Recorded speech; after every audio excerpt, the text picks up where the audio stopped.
This segment discusses why, when, and how programs become a qualified entity, or QEs.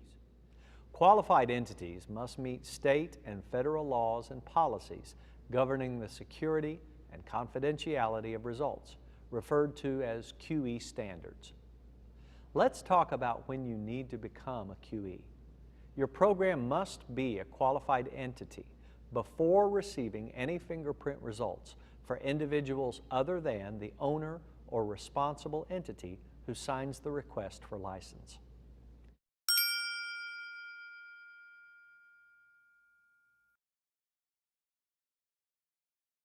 To help determine when you need to begin receiving fingerprint results, please refer to the Who and When training segment. Because program situations can change unexpectedly and becoming a QE can take some time to complete, your program may want to become a QE before it is required.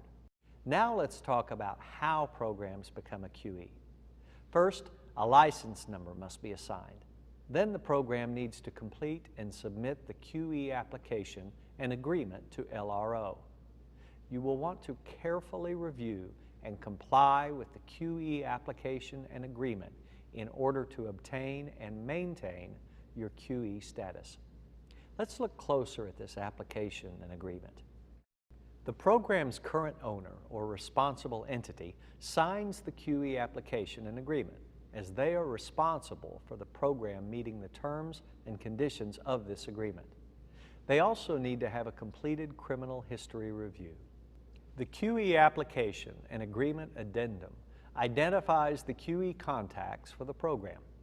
LRO, OSBI, and FBI will discuss the program's QE status and any confidential national fingerprint results only with the QE contacts.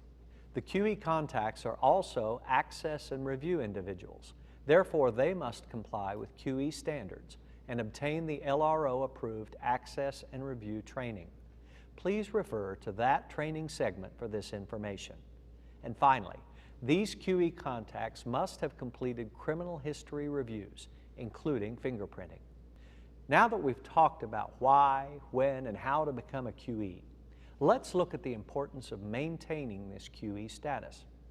In order to continue receiving fingerprint results, programs must comply with QE standards at all times. LRO will periodically audit programs to verify compliance. In addition, LRO will investigate any reports of QE standard violations. Programs will need to cooperate with LRO and make any correction regarding a QE standards violation. Your program could also be audited by the FBI and/or OSBI. You are required to cooperate fully with any audit from them as well. It is critical your program comply with the QE standards, otherwise your QE status will be terminated. This termination means your program will no longer receive fingerprint results, which could impact your program's compliance with licensing requirements.